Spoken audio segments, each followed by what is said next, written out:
ఇండియాలోనే మొదటిగా కరక్కయ్య ద్వారా ఆర్గానిక్ హ్యాండ్ బ్లాక్ ప్రింట్లు అందిస్తున్న ఏకైక స్టోర్ మనో కలంకారీ. ధన్యవాదాలు అధ్యక్ష. శాసనసభలో మొట్టమొదటిసారిగా మాట్లాడే అవకాశం కల్పించినటువంటి పూజ్యులు తండ్రి సమానులైన ముఖ్యమంత్రి వర్యులు శ్రీ నారా చంద్రబాబు నాయుడు గారికి, లోకేష్ అన్న గారికి, అలాగే మా సింగనమల నియోజకవర్గ ప్రజలందరికీ కూడా ధన్యవాదాలు, నమస్కారాలు అధ్యక్ష. కూటమి ప్రభుత్వం ఏర్పడినప్పటి నుంచి రాష్ట్ర ప్రజలందరూ సంతోషంగా ఉన్నారు అధ్యక్ష. ఎందుకంటే ఎన్నడూ లేని విధంగా 2.94 లక్షల కోట్ల బడ్జెట్ను అన్ని వర్గాల ప్రజలకు కేటాయించడం పట్ల ప్రజలందరూ హర్షం వ్యక్తం చేస్తున్నారు.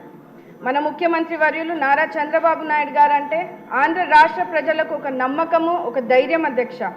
ఆయన ప్రతి ఇంటికి ఒక పెద్ద కొడుకుగా రాష్ట్ర ప్రజలను ఆదుకుంటున్నారు అధ్యక్ష. అలాగే రాష్ట్ర ప్రజల కోసం పాదయాత్ర చేసి యువత భవిష్యత్తు కోసం అహర్నిశలు కష్టపడుతున్న లోకేష్ అన్న గారు మా లాంటి యువతకు ఆదర్శంగా నిలుస్తున్నారు అధ్యక్ష. అంబేద్కర్ గారి రాజ్యాంగాన్ని మరియు వారి ఆశల అనుగుణంగా బడుగు బలహీన వర్గాలకు అభివృద్ధి బాటలు వేసేది మన కూటమి ప్రభుత్వం అని చెప్పడానికి ఎంతో సంతోషిస్తున్నాను అధ్యక్ష. బడ్జెట్ కేటాయింపులో ఎస్సీ, ఎస్టీ, బీసీ, మైనారిటీ మరియు ముఖ్యంగా మహిళలకు పెద్దపీఠం వేస్తూ సంక్షేమానికి బడ్జెట్ కేటాయించడంలో బడుగు బలహీన వర్గాలు ప్రజలు కూటమి ప్రభుత్వాన్ని పై ఎంత చిత్తశుద్ధి ఉందో తెలుస్తోంది అధ్యక్ష. విద్యారంగాన్ని బలోపేతం చేయడం ద్వారా భావితరాల బంగారు భవిష్యత్తుకు బాటలు వేయచ్చనే ఉద్దేశంతో పాఠశాల విద్యకు అలాగే ఉన్నత విద్యకు కూడా బడ్జెట్ కేటాయించడం పట్ల రాష్ట్ర విద్యార్థుల తరఫున ఆర్థిక మంత్రి వర్యులు పయాల్ కేశవ్ గారికి మరియు విద్యాశాఖ మంత్రి వర్యులు లోకేష్ గారికి ధన్యవాదాలు తెలియజేస్తున్నాను అధ్యక్ష. వైసీపీ హయాంలో 3,500 కోట్లు ఫీజు రియంబర్స్మెంట్లు బకాయిలు పెట్టి పేద విద్యార్థులను వేధింపులకు గురి చేశారు అధ్యక్ష. ఇప్పుడు ఆ బకాయిలు కూడా మన మంచి ప్రభుత్వం చెల్లించబోతోంది. దీని ద్వారా ఎంతో మంది పేద విద్యార్థులకు మంచి జరుగుతుంది అధ్యక్ష. అనంతపురం జిల్లా మా సింగనమల నియోజకవర్గంలో ప్రజలు ఎక్కువ శాతం వ్యవసాయం మీద ఆధారపడతారు అధ్యక్ష. దశాబ్దాల కాలం నుంచి నియోజకవర్గంలో త్రాగునీరు, సాగునీరు సమస్య ఎక్కువగా ఉంది అధ్యక్ష. ముఖ్యంగా గండికోట నుంచి పుట్లూరు వయా సుబ్రాయన్ సాగర్ ఎత్తిపోతల పథకం ద్వారా గండికోట నుంచి సుబ్రాయన్ సాగర్ వరకు డిపిఆర్ తయారుగా ఉంది అధ్యక్ష. అది ప్రస్తుతం ఆర్థిక శాఖ క్లియరెన్స్లో ఉన్నది.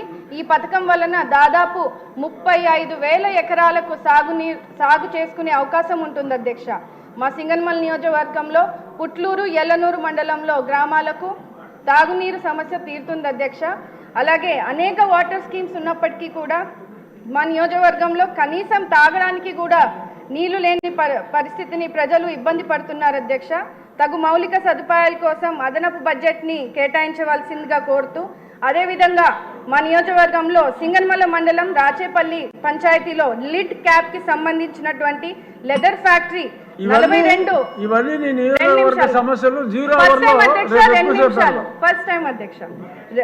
42 ఎకరాల్లో ఉంది అధ్యక్ష. కానీ నిధులు కేటాయించలేక ఆ ఫ్యాక్టరీ గత ప్రభుత్వం మూసివేయడం జరిగింది. ఆ ఫ్యాక్టరీని తిరిగి ప్రారంభిస్తే సుమారు 3,000 ఎస్సీ కుటుంబాలకు ఉపాధి కలుగుతుంది అధ్యక్ష. కావున ఫ్యాక్టరీపై దృష్టి సారించి నిధులు కేటాయించవలసిందిగా కోరుతూ, అదేవిధంగా బీసీ, ఎస్సీ స్కూల్స్ అండ్ హాస్టల్స్కు సరైన మౌలిక సదుపాయాలు లేవు అధ్యక్ష. ఎందుకంటే అక్కడ కనీసం వాటర్ ఫెసిలిటీస్, కరెంట్ ఫెసిలిటీస్ లేక పిల్లలు ఇబ్బంది పడుతున్నప్పటికీ తల్లిదండ్రులు బడులకు పంపించేందుకు కూడా మా పిల్లలను బడులను కూడా పంపించట్లేదు అధ్యక్ష. ముఖ్యంగా ఆడపిల్లలను చిన్న వయసులోనే పెళ్లిళ్ళు చేస్తున్నారు అధ్యక్ష. అందుకనే స్కూల్స్ అండ్ హాస్టల్స్కి మౌలిక సదుపాయాలు అందించాలని సంబంధిత మంత్రివర్యులను కోరుతున్నాను అధ్యక్ష. గత ప్రభుత్వం బడుగు బలహీన వర్గాలకు అడుగడుగున అన్యాయం చేస్తుంది అధ్యక్ష. ముఖ్యంగా ఎస్సీ సబ్ ప్లాన్ నిధులను దారి మళ్లించి 40,000 కోట్ల రూపాయలను దారి మళ్లించి తీవ్ర అన్యాయం చేశారు అధ్యక్ష. అదేవిధంగా ఎస్సీ వెల్ఫేర్ పథకాలు రద్దు చేసి వాటిని పునరుద్ధరించాలని, సంక్షేమాన్ని అభివృద్ధి బాటలో పట్టించాలని ఈ సభా వేదికగా కోరుతున్నాను అధ్యక్ష. ఇప్పటికే కొన్ని పథకాలను పునరుద్ధరించారు. వాటిలో విదేశీ విద్య వంటి పథకాలు బడుగు బలహీన వర్గాలకు విద్యార్థులకు మంచి జరుగుతుంది అధ్యక్ష. ఈ విద్యార్థుల ఉన్నతి కోసం కూటమి ప్రభుత్వం కృషి చేయడం ఎంతో సంతోషిస్తున్నాం అధ్యక్ష.